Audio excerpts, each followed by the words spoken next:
Yo, what's up everybody? It's Manga Mike here, and in today's video I'm going to be talking about establishing a workflow for yourself. So I'm going to be talking about how to do that and how to make the most of it. So workflows are the foundation of developing consistency in how you do your art. Without a consistent workflow, the end result is that your pieces are going to be varying dramatically from piece to piece. Workflows do not have to be the same for everyone, but it is important to find what works for you. In this video, I'm going to be taking you through my current workflow, and I will break down why I'm using the workflow I'm currently using. And also, before we get started, Yoruichi says to subscribe to my channel. Alright, let's go. So overall, your workflow should be situated as going from rough to refine. You want to start off with very loose dynamic shapes that capture the gesture and structure of the character you're trying to create. If you're not 100% sure of what those things should generally look like, use a reference to guide you.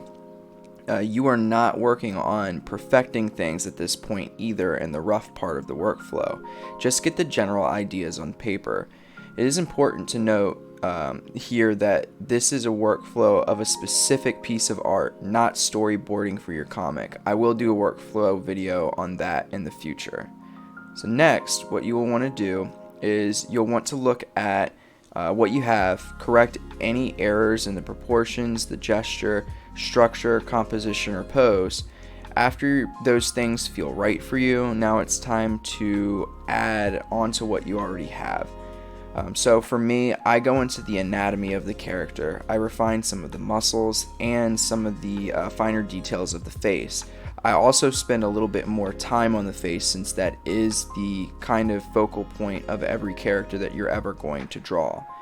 After I've finished what I would like to finish with the anatomy, I then move on to doing something rough with the clothing on top of the anatomy. Before I move to the next phase, I go back, I correct proportions, gesture, structure, composition, and pose again. I kind of redefine what the clothing is looking like as well. And at the end of this phase, the character should feel good enough for you to start your first line art pass. So now I'm moving on to my first, and hopefully in the future, my last pass at line art. I'm no longer at this phase thinking about any of the things in the previous phases, so I shouldn't be thinking about anatomy, for instance. I'm only thinking about making the lines as beautiful as I possibly can. After I finish this pass, I will look at just the line art to decide if it's clean enough. If it is, I'll move on to developing my grayscale. If not, I will do another pass at line art. In this particular circumstance, I did another pass, and I think it was definitely worth it. If you do a second pass, the rules of how you're doing that line art should be the exact same as what you were doing before. You should just be doing a different layer on top of the line art that you just did. So at this point, I do my grayscale. At first, I just block off the character with a mid-tone gray. I do this because I can then replicate the layers and create a mask based off of the initial coloring. This allows for quicker shading later. Next, I go into shadows and highlights in grayscale. Some people skip this step and go right into flats. It's up to you, but my recommendation if you're just starting out would be to use grayscale so you can just focus on values. Working with values, saturation, and hue all at once can really kind of muck your your painting up if you're not careful. So the next step is I start to do gradient maps for the skin, clothes, and hair. I even break down the clothes into different parts and different colors.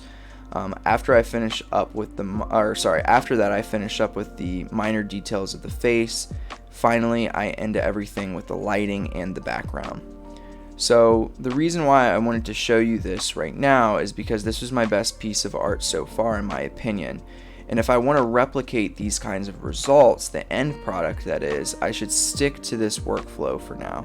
I can imagine in the near future this workflow will change and become more efficient, but that only happens if I can consistently work in a way that was successful for me in the past, which would be this way, and the same would be true for you. Alright, so hopefully this all felt helpful for you. Hopefully you think about how you are establishing your workflow in a different way. If you're able to kind of get that workflow down pat, then what you can do is like I just said, you can kind of structure it differently as you go and make it a little more efficient for yourself while keeping the same bones that you had that are successful for you. All right. Make sure if you liked the video, if you made it all the way to the end, I really, really appreciate it. All right. I'm Manga Mike, and I'm out.